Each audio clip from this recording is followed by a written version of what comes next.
ओम शांति।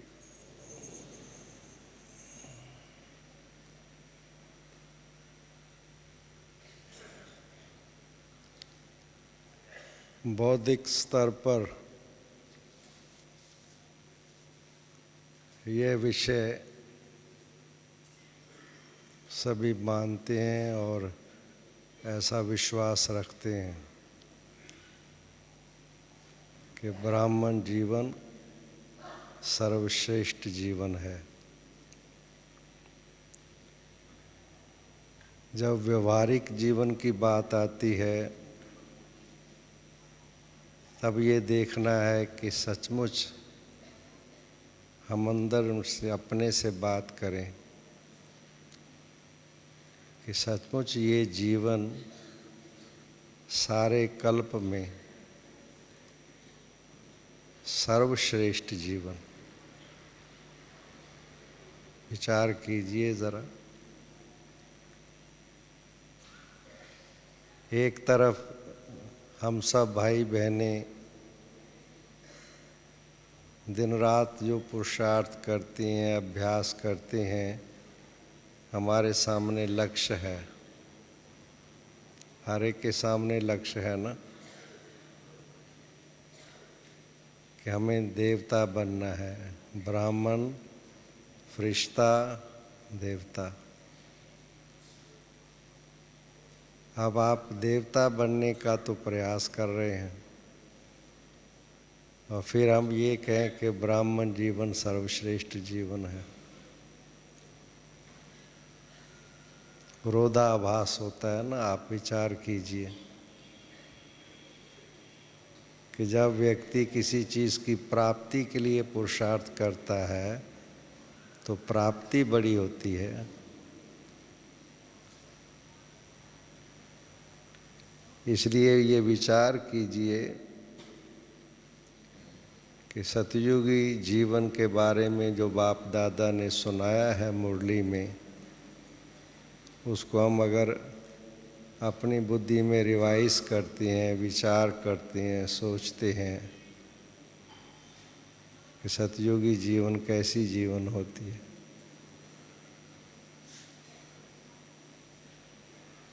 वहाँ पर हमारा कैसा रहना होगा, दिनचर्या कैसी होगी, उठना कैसे होगा। बहुत सुंदर शब्दों में अव्यक्त बाप दादा ने इस पर कई बार वानियों में प्रकाश डाला है। कंचन काया होगी, कैसी व्यवस्था होगी वहाँ पर। तो एक तरफ वो जीवन है देवताई जीवन और दूसरी तरफ ये है ब्राह्मण जीवन।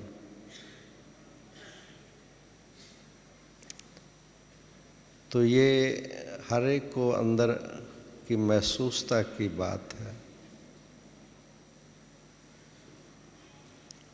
उस जीवन में जो हमें प्राप्तियां हैं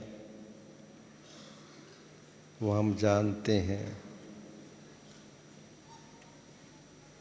सतयुगी जीवन की प्राप्तियां। और यहाँ पर हम देखते हैं कईयों का कर्म के हिसाब किताब हैं, दैहिक भी कई दफ़ा हिसाब किताब हैं, कष्ट हैं, शरीर का भी। कई दफ़ा मैंने देखा कई भाई बहनें जब बाबा को याद करते हैं तो अंदर ऐसा संकल्प करते हैं, बाबा आखिर भी ये कब तक। ऐसा विचार आता है ना, जैसे कोई कष्ट में होता है ना, आखिर भी ये कब तक का क्या माना कि कष्ट में है। ये मेरा हिसाब किताब कब चुकतू होगा। ऐसे अंदर थॉट तो आते हैं। इसलिए एक तरफ हमारे ब्राह्मण जीवन में ऐसे ऐसे विचार हैं। कईयों के साथ हमारे कर्म के हिसाब किताब हैं, संस्कार के रूप में, स्वभाव संस्कार के रूप में कहीं टकराव भी है, लौकिक में भी अलौकिक जीवन में भी। कई दफ़ा मुख से भी निकलता है कि इसके साथ मेरा बहुत कड़ा हिसाब किताब है। तो एक तरफ ये सब चीज़ें आप देखिए, और दूसरी तरफ अगर हम ये कहें कि ये ब्राह्मण जीवन सर्वश्रेष्ठ जीवन है, तो क्या राज क्या है, क्या बात है इसमें? हाँ, अगर किसी से भी पूछेंगे ऐसे साधारण रीति से, तो मैंने देखा है कि एक बात तो वो फटाफट बोल देंगे जल्दी से कि इसी जीवन में तो हमें बाबा मिलते हैं, ज्ञान मिलता है। कॉमन रिस्पॉन्स जो देते हैं। आज सब यहाँ इकट्ठे हो रहे हैं तो अंदर ये, मैंने कहा ना, बौद्धिक स्तर पर जो आप, उनको ये आता है, सामने आता है कि बाबा आएंगे। बाबा कौन? वाह, हम कितने पद्म भाग्यशाली हैं, वाह। दौड़ दौड़ करके कैसे भी कठिनाइयों में कैसे भी यहाँ पहुँचते हैं। पर इस पर ये अंदर में विचार करने की बात है। सर्वश्रेष्ठ जीवन का मायना है, जीवन मायना जो हम जी रहे हैं, जीवन उसे कहते हैं जो जी रहे हैं, जीवन, लिविंग।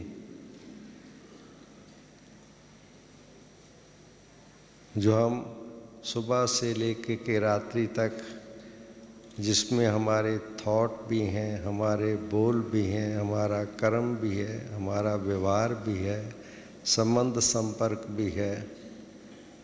जीवन में सब चीज़ें हैं, उठना, जागना, सोना, खाना, पीना, सब संबंध, व्यवहार, सब कुछ आ जाता है जीवन। अगर हम कहते हैं ये सर्वश्रेष्ठ जीवन है, सर्वश्रेष्ठ जीवन है, तो ये अंदर विचार करना है, अपने से पूछना है, सचमुच वो मन की स्थिति की बात है। मेरी मन की स्थिति, ये सब चीज़ें हैं। मैंने जैसे पहले आपको बताया, देह के कष्ट भी कईयों को हैं, हिसाब किताब है कर्म का, संबंधों में, लौकिक में, अलौकिक में, ये सब चीज़ें हैं। या जो भाई हमारे बहनें हमारे लौकिक जॉब करती हैं, वहाँ पर भी, वर्किंग प्लेस में, परिवार में, कोई ज्ञान में चलता है, कोई नहीं चलता है। तो ये सब चीज़ें हैं, फैक्ट्स है, ये हैं।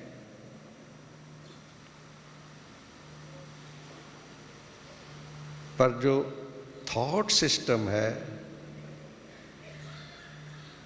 वो सबसे महत्वपूर्ण है। सबसे महत्वपूर्ण है हमारा थॉट सिस्टम, मन की स्थिति, जिसे हम कहते हैं मन की स्थिति।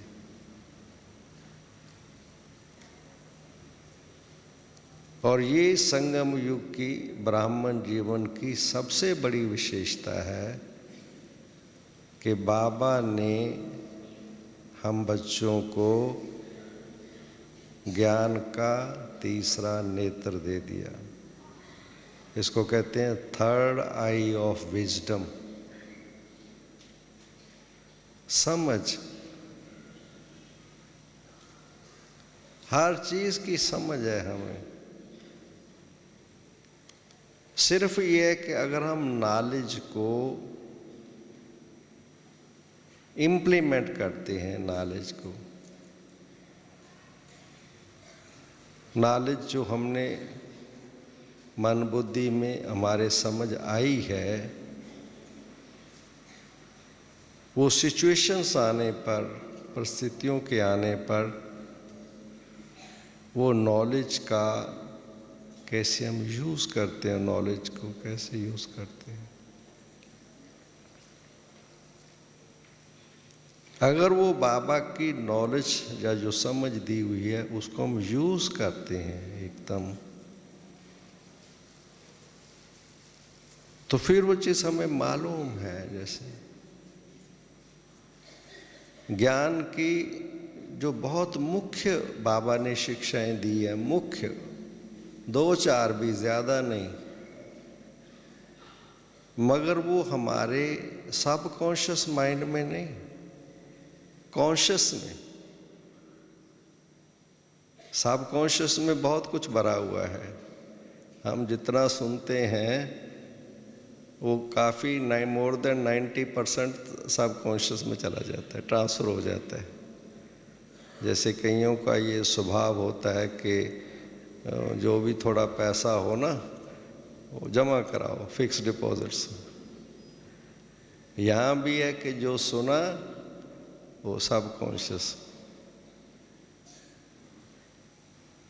मगर आप सब जानते हैं कि जीवन में, व्यवहार में चलने के लिए तो कैश काम करता है, करंट काम करता है।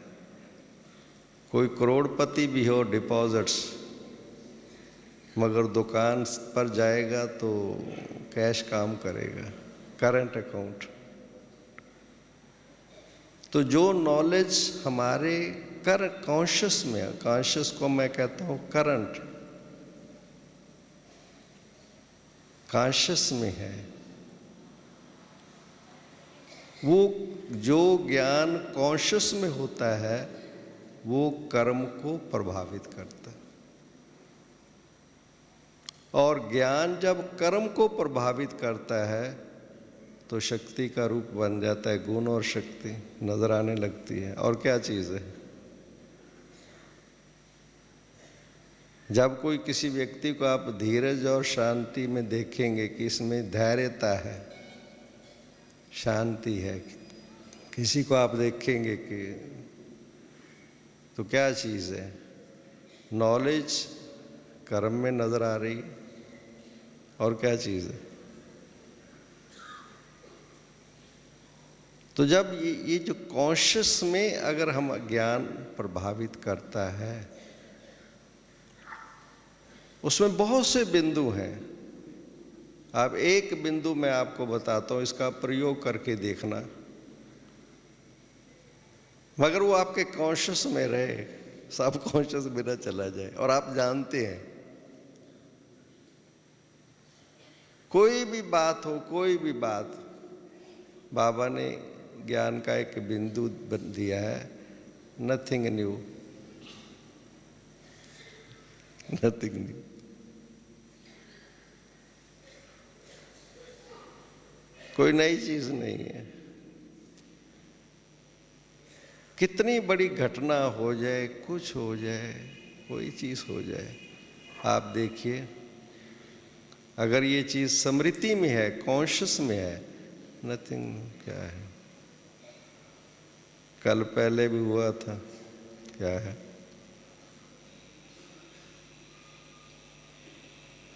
तो ये नॉलेज को इम्प्लीमेंट हम कर रहे हैं, नॉलेज का प्रयोग कर रहे हैं, हम अंदर में व्यवहार में ला रहे हैं। तब आप देखिए ये ब्राह्मण जीवन का कितना मजा है।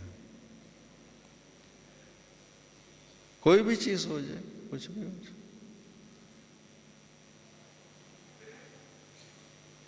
इसलिए ये जो ब्राह्मण जीवन का महत्व या विशेषता, या जो ब्राह्मण जीवन की श्रेष्ठता, ये सबसे श्रेष्ठ जीवन है कि अगर हमारी जो स्थिति है, मन की स्थिति है, हम जानते हैं कि क्या है, हमारा ही हिसाब किताब है।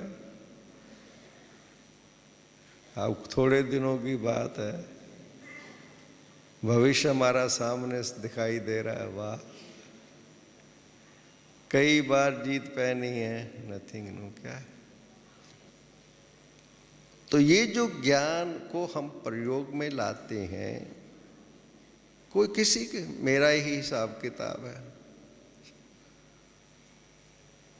अभी आपने 1-2 दिन पहले वरदान में ये सुना है कि अगर किसी चीज़ का हमें पहले से ही मालूम है, पहले से ही पता है, पता ही है, और वो चीज़ अगर सामने आपके आ जाए तो आप क्या करेंगे? यू नो इट, मैं जानता हूँ, मुझे मालूम है।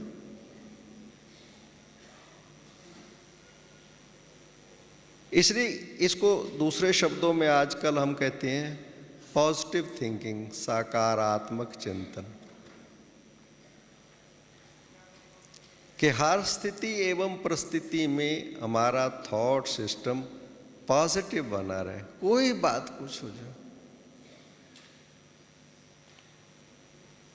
सकारात्मक चिंतन का क्या भाव है कि आप हर चीज में आपको कोई ना कोई बेनिफिट नजर आता है। सकारात्मक चिंतन, पॉजिटिव, पॉजिटिव आउटलुक, इसमें भी फायदा है, इसमें भी फायदा है।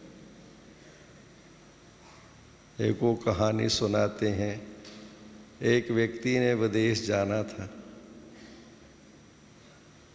बड़ी तमन्ना थी विदेश जाऊं, मुश्किल से पासपोर्ट बनाया, वीसा भी लगवा लिया, टिकट भी ले ली, पूरी तैयारी हो गई, मित्र संबंधियों से विदाई भी ले ली, वाह भाई वाह। जब दिल्ली जा रहा था तो कार का एक्सीडेंट हो गया, टांग टूट गई। फ्लाइट 2-3 दिन के बाद थी।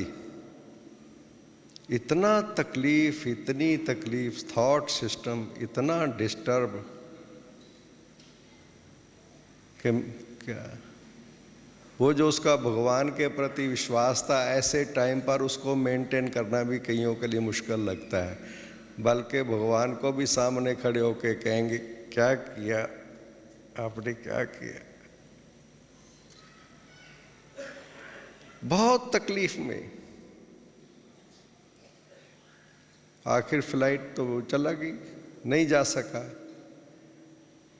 मगर ड्रामा अनुसार जब उसको ये न्यूज़ मिली कि जिस फ्लाइट में मैंने जाना था उस फ्लाइट का एक्सीडेंट हो गया, अब उसकी जो टांग टूटी हुई थी ना, वो दौड़ने लगा,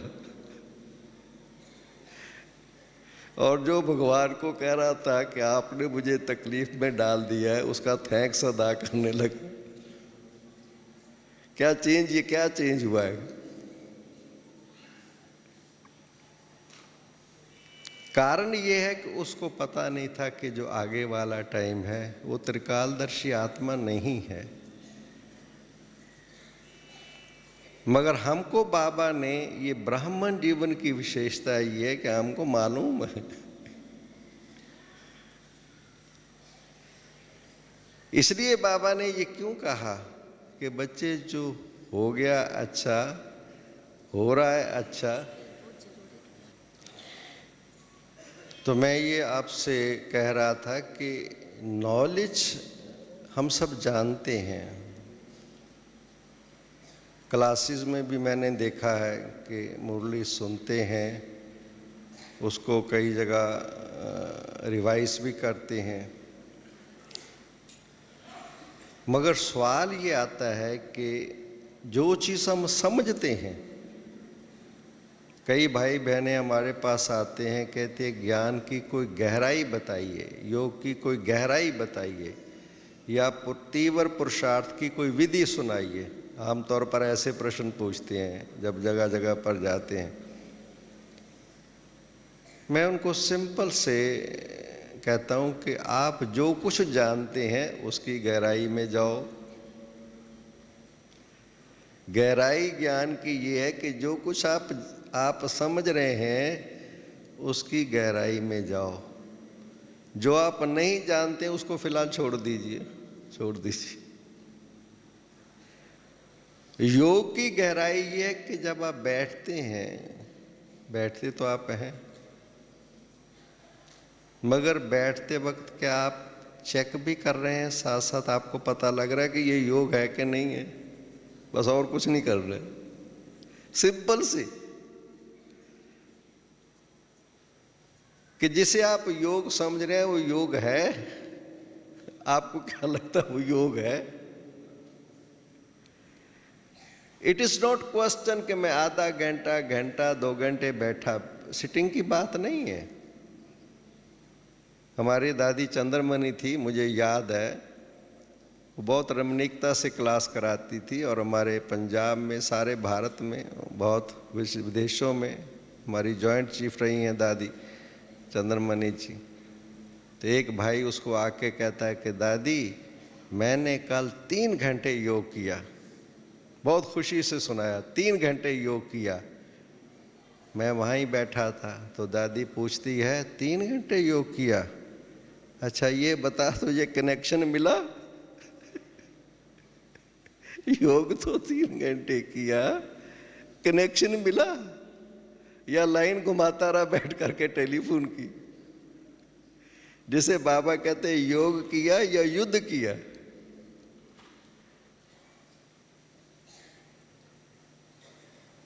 कुछ जो ब्राह्मण जीवन का जो आनंद है वही ज्ञान योग धारणा सेवा, सब लोग चारों सब्जेक्ट्स जानते हैं, सब लोग जानते हैं। मगर कौन ब्राह्मण किस विधि से और कैसे कर रहा है, उसी में मजा है। भोजन सभी खाते हैं, इसमें क्वालिटी ऑफ फूड की भी बात नहीं है, मगर प्रेम से कैसे, जो मिला उसको प्रेम से किसने खाया और खा भी रहा और कह भी रहा है कि मैं क्या खा रहा हूं। खाते वक्त तो उसको ये आ रहा है ये मैं क्या खा रहा हूं।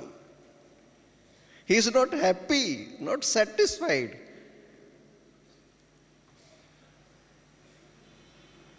और जो उसको मिला है उसको प्यार से खा रहा है, वह आनंद से खा रहा है। इसलिए जो कुछ भी हम ब्राह्मण जीवन है, अच्छा सुबह उठे और ये जो नॉलेज है, इसकी जो अंडरस्टैंडिंग पहली होती है, क्योंकि आप सब जानते हैं कि पहली स्टेज है सुनना या पढ़ना। This is first stage. Murli है, कोई और चीज़ है, पढ़ना जो सुनना, इट इज फर्स्ट स्टेज। मगर दूसरी स्टेज है अंडरस्टैंड। आपने जो कुछ सुना या पढ़ा है उसको समझा भी है, इसलिए बाबा कहता है समझा। And the third stage is कि आपको कुछ याद भी रहा। मैंने कई भाई बहनों को देखा है 3 पेज की मुरली सुनने के बाद जब हम पूछते हैं क्यों भी कैसे, बड़ा मजा आया, मुरली बहुत अच्छी थी। जब हम पूछे उसमें क्या था, एक दो बातें तो सुनाओ, बहुत अच्छी थी, बहुत अच्छी, बड़ा मजा आया। मगर मुरली में क्या था, उनके मेमोरी बॉक्स में क्या है, याद में क्या है?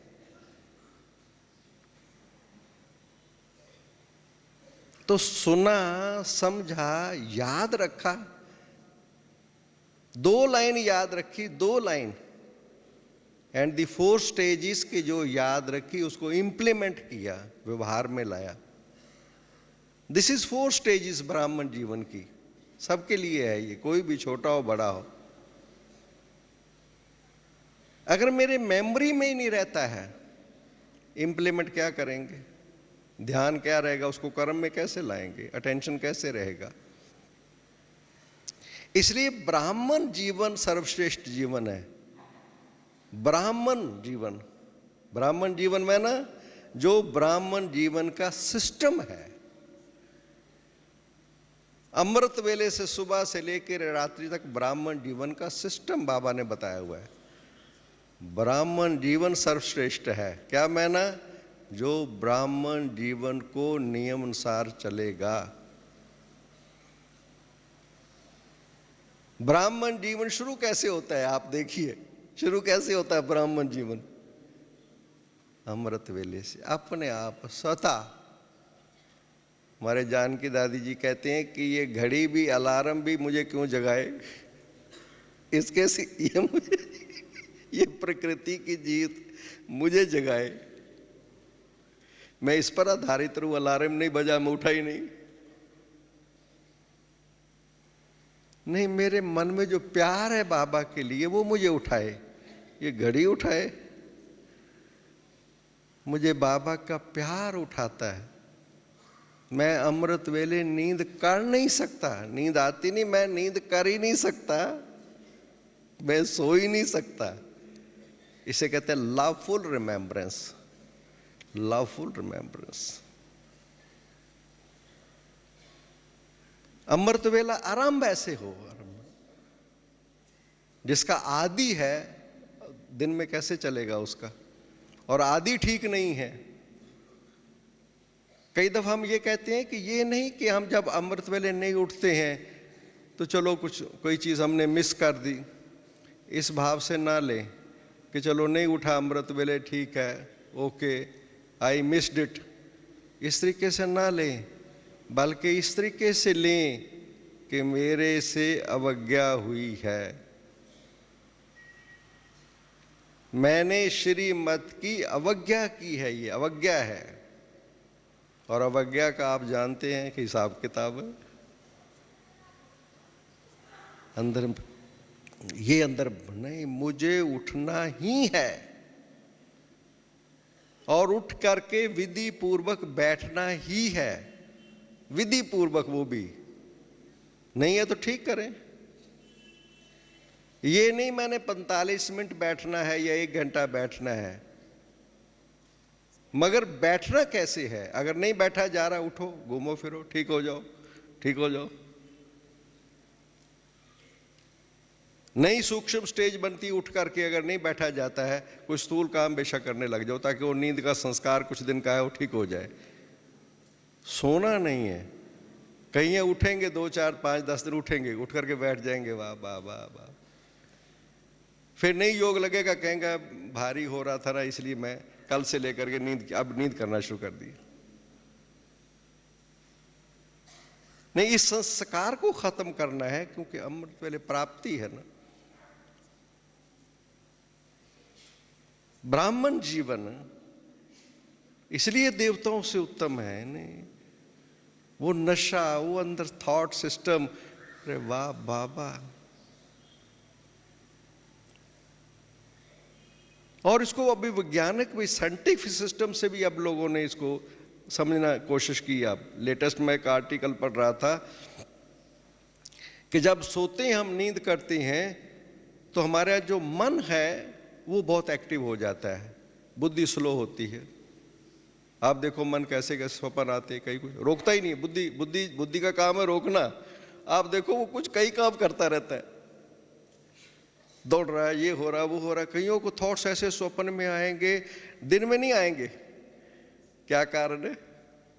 दिन में आपको वैसे थॉट्स नहीं आते जैसे स्वप्न में आते हैं, क्योंकि आपकी बुद्धि साइलेंट हो जाती है, वो कम काम करती है। अब रात को उसको कम काम किया, आपको सुबह आपको जब योग में बैठोगे तो एक्टिवेट हो जाएगी, फिर से अपनी ताकत में आ जाएगी। अब सुबह ही उठे ही नहीं, अमृत वेला नहीं किया, बुद्धि एक्टिवेट नहीं हुई, तो it will effect the whole day. आपका सारा दिन आपको इफेक्ट करेगा। सुबह में उसको अपने विजडम को, अपने इंटेलेक्ट को, अपनी बुद्धि को एक्टिवेट करने के लिए बाबा ने कहा अमृत वेले योग बच्चे उठो। और कई ऐसे बताते हैं जिनको नींद आती है तो उनको तरीके बताते हैं, हमारी बहनें या भाई, आप जब बैठो तो अपने से प्रश्न पूछते रहो। उसका मायना क्या है कि नींद नहीं आने दो। ऐसे क्वेश्चन पूछो, मैं कौन, वाह वाह वाह, ये ऐसे लाइक दैट। उसका मायना क्या, अपनी इंटेलेक्ट को, बुद्धि को एक्टिवेट करो, ताकि नींद क्यों आए। इसलिए सबसे ये ब्राह्मण जीवन की विशेषता है अमृत वेला, सबसे वंडरफुल, वाह। और जिसने अमृत वेले में, जिसे रियल मिलन मनाया कहते हैं, योग का माना मिलन मनाना, हमारे यहाँ क्या स्लोगन लगे रहते हैं जगह जगह पर, आत्मा का परमात्मा से मिलन ही सच्चा राजयोग है। मिलन, मिलन की अनुभूति, अंदर ऐसे मिलन मनाया। बाबा से, मैं बाबा से मिला, वो मिलन का मुझे अंदर ऐसे है, क्योंकि बाबा कौन है? स्नेह और शक्ति का स्रोत है। जिसका योग अमृत वेला ठीक होगा उसकी निशानी की है, या वो स्नेह का स्वरूप बनेगा या शक्ति स्वरूप बनेगा, दो निशानी है। अंदर स्टेज है ऐसी। शांति तो है ही है, शांति तो बेसिक चीज है,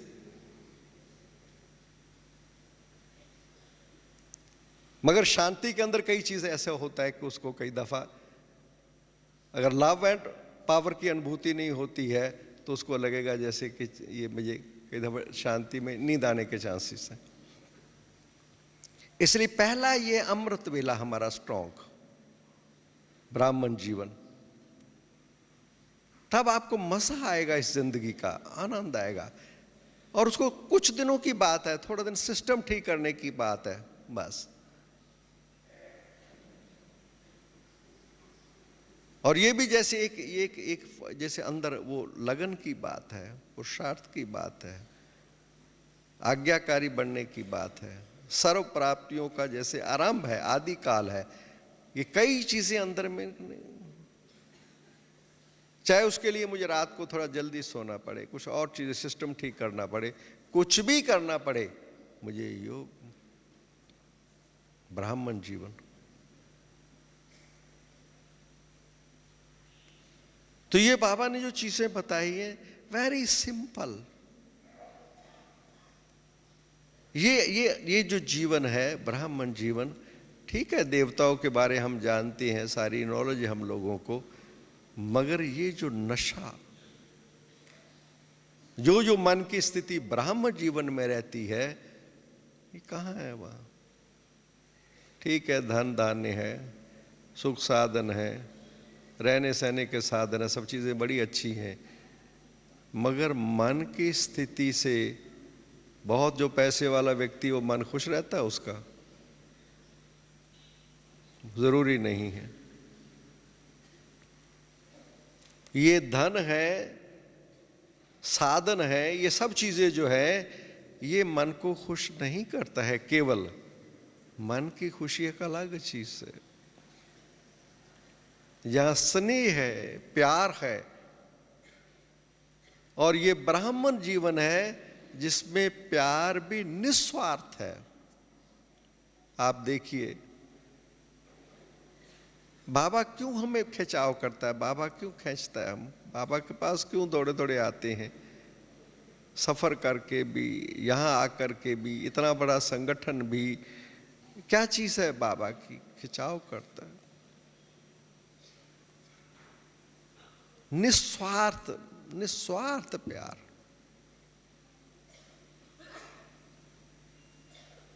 एक निस्वार्थ प्यार है, एक बाबा का भाव हर बच्चे के लिए। जैसे बाबा हमारा शुभ चिंतक है, अच्छा सोचता है, वरदान देता है, शक्ति देता है, अंदर ऐसे ये सब वाइब्रेशंस, यहाँ बैठे हम सामने ऐसे बैठते हैं बाबा के सामने, सबको प्राप्त होता है।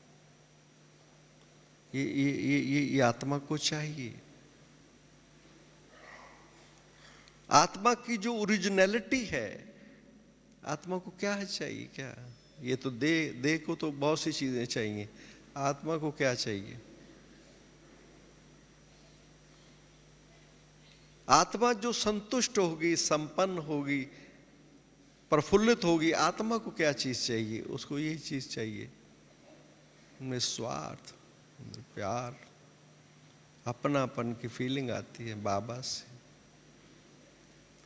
यही है मेरा रक्षक है, मार्गदर्शक है, केवल एक बाबा ही है, ऐसे थॉट्स आत्मा में आते। तो ये संगम युग में है, केवल ये ब्राह्मण जीवन में है, जब हमें ईश्वरी प्यार, ईश्वरी शक्तियों का, गुणों की अनुभूति आत्मा करती हैं, जैसे कि बाबा के नज़दीक आती है, समीपता का अनुभव बाबा से हम करते हैं। और जितना जितना हम और बाबा के नज़दीक आते जाते हैं, ये संगम युग है, इसका जितना किसने यूज़ किया है संगम युग पर, भले लौकिक भी है, कारोबार है, व्यवहार है, परिवार है, कईयों का है, मगर जब ये बात समझ ली अंदर में, नॉलेज के आधार पर ये बात मेरी समझ में आ गई कि ये अनेक जन्मों की प्रारब्ध बनाने का चांस है, अनेक जन्मों की प्रारब्ध। This is the only time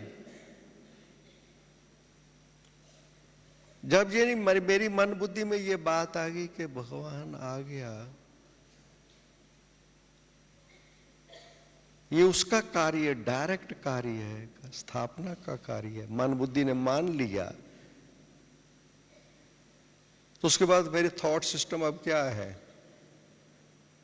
ये जो नॉलेज है मेरे थॉट सिस्टम को कितना प्रभावित कर रही है। Daily day to day life में ब्राह्मण जीवन मुझे कैसे प्रभावित कर रही है। कई दफ़ा हम लोग चर्चा करते हैं, आपस में बैठते हैं और वो पुरानी बातें याद करते हैं। जब 1958 में हम लोग नॉलेज में आए, तो कई दफ़ा हम ऐसे आपस में जब बैठते हैं, छोटा ग्रुप होता है, तो हम, अब विस्तार है, बहुत बड़ा विस्तार देख रहे हैं, उन दिनों में छोटा सा ग्रुप होता था।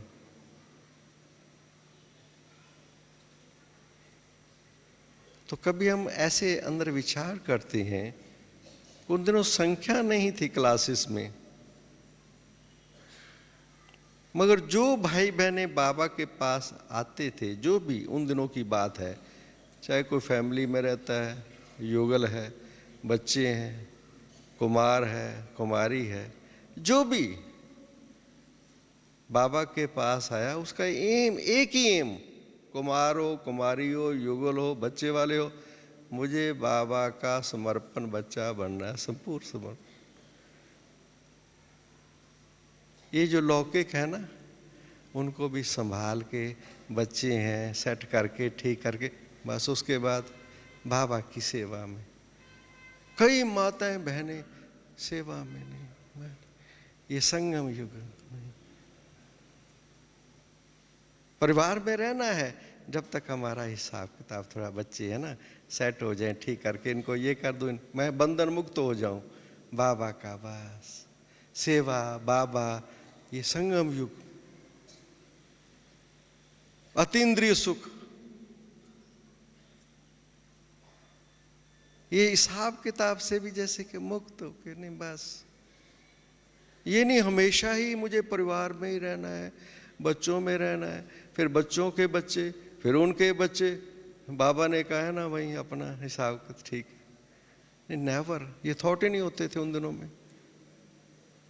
इसलिए कई युगल समर्पित हो गए, कई बाबा के बच्चे बन गए, सब नहीं। अब क्या फर्क पड़ गया है, नॉलेज इज द सेम। इसलिए वो जो आनंद है, वो जो खुशी है, वो जो अनुभूति है, वो जो ब्राह्मण जीवन है, अगर हम अपना लक्ष्य दूसरा रख लेंगे तो फिर क्या, ठीक है। कई भाई बहन है ना, वो पूछते हैं मुझे, भाई जी सारे राजा तो नहीं बनेंगे। मैंने कहा ये तो मैं जानता हूँ, मगर पूछने वाले का भाव क्या है कि मैं तो नहीं बन सकता। सारे राजा नहीं बनेंगे, ये तो हम जानते हैं। जब कोई रेस लगाने के लिए खड़ा हो जाए, सीटी बजाने वाला सीटी बजाने से पहले जो रेस में खड़े हो, एक को ये थॉट आ जाए मैं तो नहीं जीत सकता, तो उस वक्त उसकी शक्ति क्या काम करेगी। उस वक्त तो हर कोई ये थॉट होता है कि मैंने जीतना है, या ये कहेगा कि मैं कैसे जीतूंगा, ये तो मेरे से बहुत ताकत वाले हैं। इसलिए ये जो थॉट्स हैं, नहीं क्यों बाबा ने कहा है, बाबा ने लेटेस्ट अभी पहली मुरली में कहा है कि नहीं, अष्ट रत्नों के बारे भी बाबा ने कहा कि अभी ठहरो, इशारा दिया। इसका मैंने race is still there, chance is open, why not, मैं क्यों नहीं दौड़ता।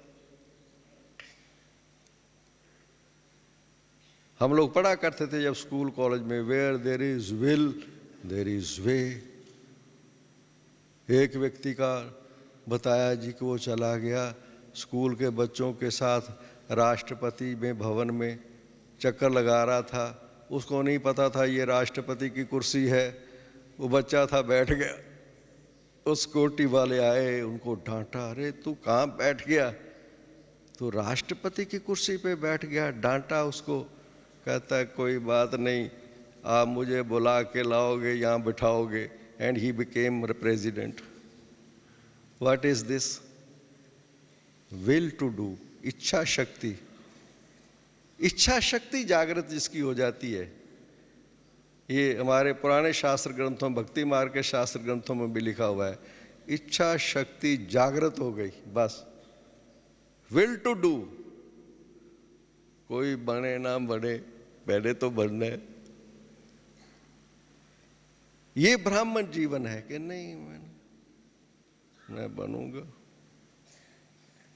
मैंने भी आगे भी एक जगह सुनाया था, एक सेवा केंद्र पर, विल टू डू, एक सेवा केंद्र पर एक बुजुर्ग आता था,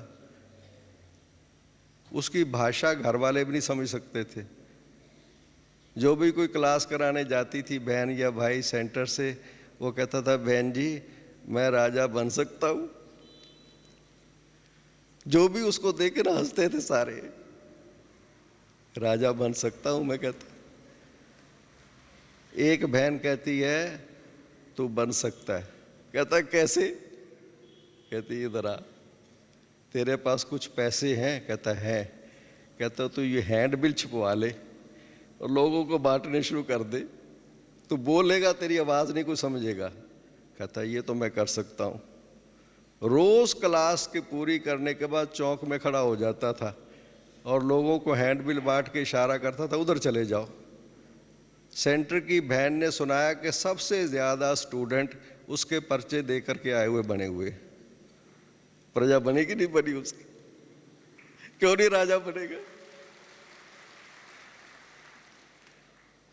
इच्छा शक्ति की नहीं, मैंने ये करना है। दूसरों को बनाए बिना कैसे पवित्र तो राजा बनेगा, प्रजा कहाँ है? वो तो सारे ही कहते हैं राजा बेटा राजा बेटा, मगर राजा बनना है तो प्रजा, लोगों को बाबा की बात सुनानी पड़ेगी या किसी तरीके से बाबा के नज़दीक लाना पड़ेगा। There is no other way. हाँ मैं धन लगाता हूँ, ठीक है, ओके, मैं दूसरी चीज़ लगाता हूँ, ओके, मगर मुझे लोगों की सेवा करनी। इसलिए ब्राह्मण जीवन में सिस्टम जो है अगर मेरा ठीक है कि नो, पहली चीज मेरा लक्ष्य क्लियर है। बिलीफ सिस्टम भी मैंने देखा कई दफा, मैं आपको सच्चाई से कहता हूं, कई भाई बहने आते हैं, यहां भी आए हुए हैं, बहुत आएंगे और भी कल तक बहुत भर जाएगा। There are two qualities I tell you. कुछ भाई बहने हैं जो यहाँ आए हैं पहली बार, जो आए हैं खास तौर पर, उनमें कुछ एक ऐसे भी जरूर होंगे, चलो चलते हैं देखते हैं बाबा कैसे आता है, बाबा कैसे आता है, देखेंगे बाबा कैसे आता है। ये कह भी रहे हैं, बोल भी रहे हैं वो, बाबा कैसे आता है, देखेंगे बाबा कैसे आता है। प्यार है देखो। मगर दूसरे हैं जो कहते हैं हम बाबा से मिलने आए हैं। दोनों में फर्क है। दोनों ही थॉट से आप देखिए। एक कहते हैं देखेंगे बाबा का कैसे आता है, बाबा कैसे आता है, ये भी प्यार है, मगर देखने के ख्याल से आए, बाबा कैसे आता है उनको क्या दिखाई देगा।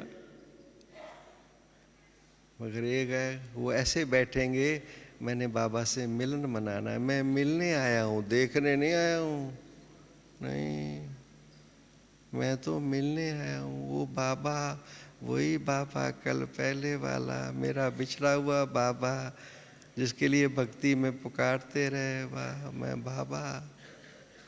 उसके थॉट सिस्टम देखो, सूक्ष्म बाबा के पास पहुंच रहे हैं, बाबा के पास पहुंच रहे हैं।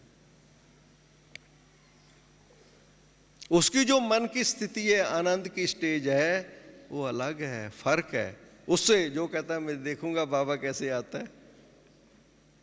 दोनों में फर्क है? नहीं। बाबा के पास हमारे थॉट सूक्ष्म पहुंचते हैं। हम परिवार में रहते हैं, व्यवहार में रहते हैं। ब्राह्मण जीवन का माना हम कैसे रहते हैं, क्वालिटी ऑफ लाइफ। ये नहीं हम कितने वर्षों के हैं, 2 वर्ष के हैं, 10 वर्ष के हैं, 20 वर्ष के हैं, 30 वर्ष के नहीं, क्वालिटी ऑफ ब्राह्मण लाइफ। ब्राह्मण जीवन आनंद है, क्वालिटी ऑफ ब्राह्मण लाइफ। वर्षों की बात नहीं है। नो, मैं ब्राह्मण हूं, ठगी हेराफेरी नहीं कर सकता। No no no. झूठ हेराफेरी, नो नो। ब्राह्मण जो सोमान में है उसको सम्मान मिलेगा ना। जो स्थिति में है उसको आनंद की अनुभूति है ना। है तो ब्राह्मण मगर स्थिति में है, सोमान में है। नो कंप्रोमाइज, वैल्यूज के साथ नो कंप्रोमाइज। पैसे के लिए नो नो नथिंग।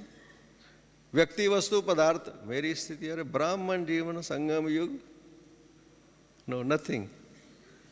नो, ये अलग अलग। तो बाबा के पास क्वालिटी ऑफ ब्राह्मण लाइफ, उसको वो आनंद दे रही है। आनंद वो देती है, क्वालिटी आनंद देती है। क्वालिटी ऑफ फूड आनंद देता है, quality of food. Quality of thought system, हम घर में रह रहे हैं कोई बात नहीं, परिवार में रहे हैं कोई बात नहीं, कहीं भी रह रहे हैं नहीं, हम ब्राह्मण हैं, संगम युग है। No compromise, no value system से कंप्रोमाइज नहीं, नथिंग। कई आकर के कहते हैं हम थोड़ा ये गड़बड़ गुड़बड़ कर लेते हैं, पैसे का सेवा में लगा देंगे। No no compromise.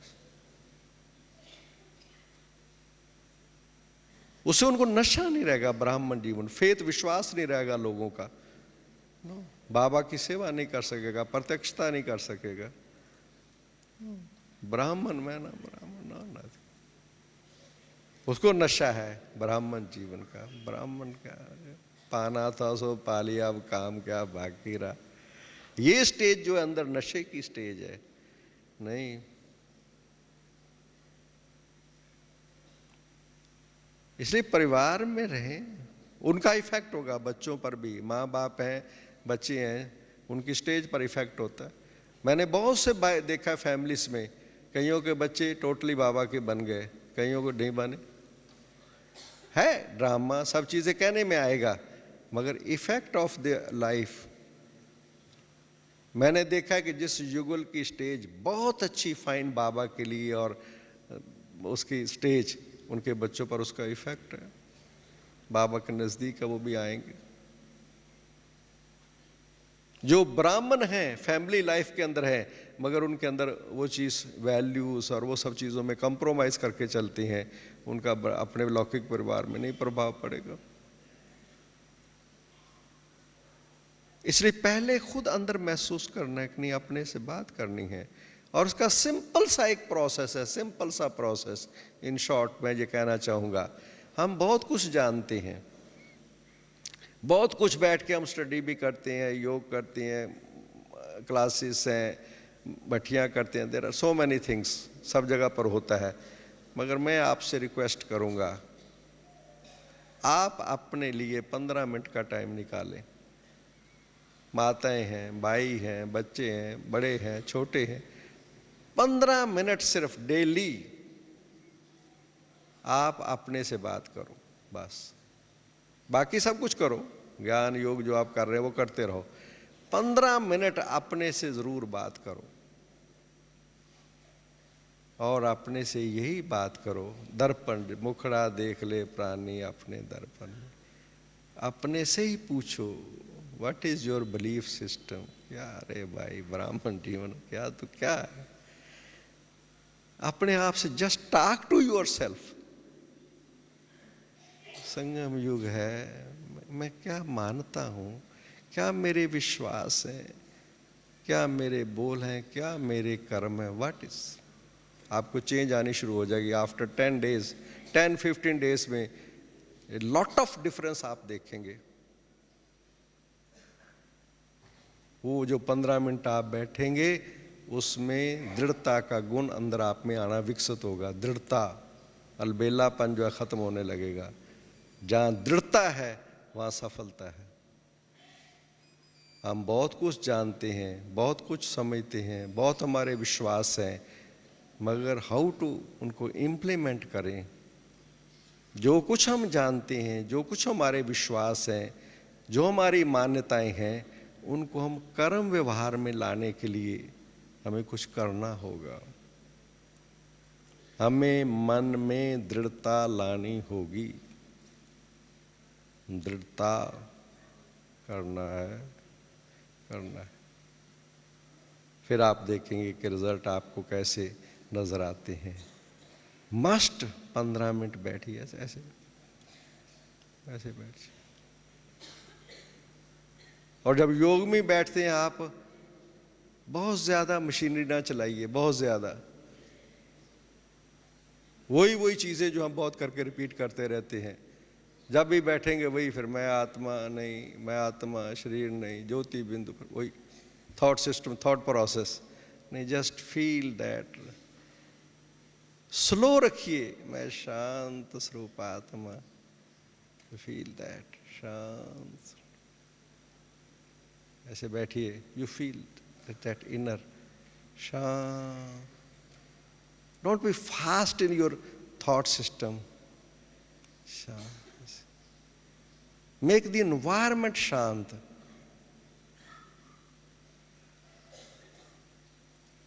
अंदर जैसे फील, स्लो योर प्रोसेस।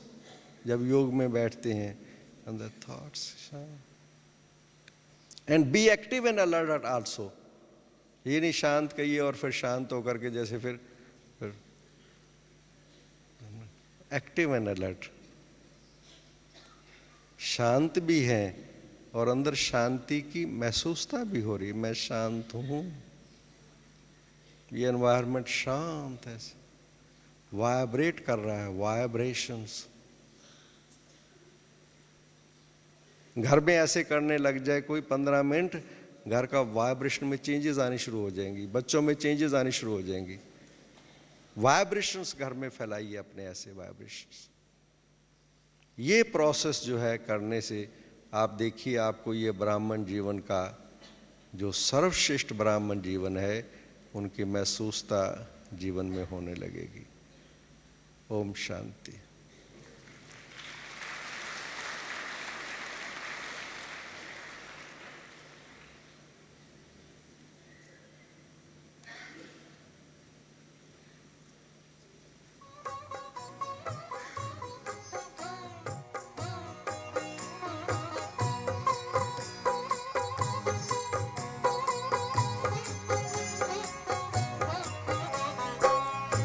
सबसे सुहाने पल है जिंदगी के, मिलन सिंधु में जब समाए हुए हैं, समाए हुए हैं।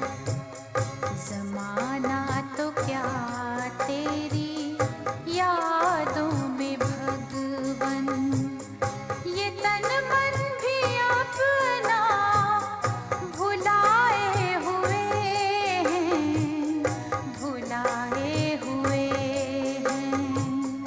ये सबसे सुहाने पल है जिंदगी के।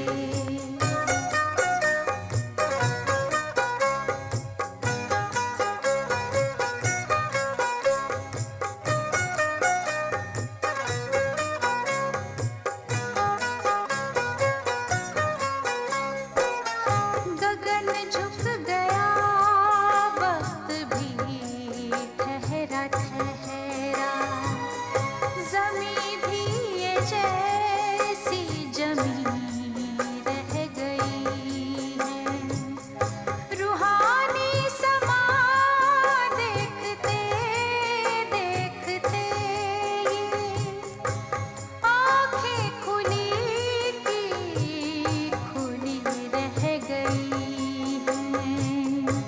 दृष्टि से सृष्टि बदल कर हमारी, सितारों से दामन सजाए हुए हैं, सजाए हुए हैं।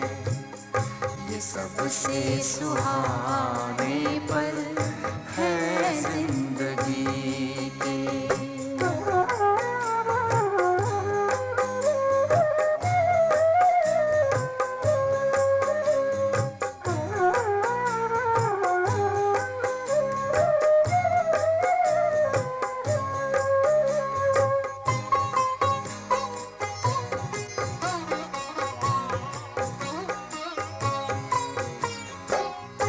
घड़िए बड़ी 100 बरस की उम्र से, होते निहाल तेरी जब नजर से। ये जादू नहीं तो भला और क्या है, कि मिलते उधर हम गुजरते जिधर से। हम खो गए हैं नयन में तुम्हारे, जो चित को हमारे चुराए हुए हैं, चुराए हुए हैं। ये सबसे सुहाने पल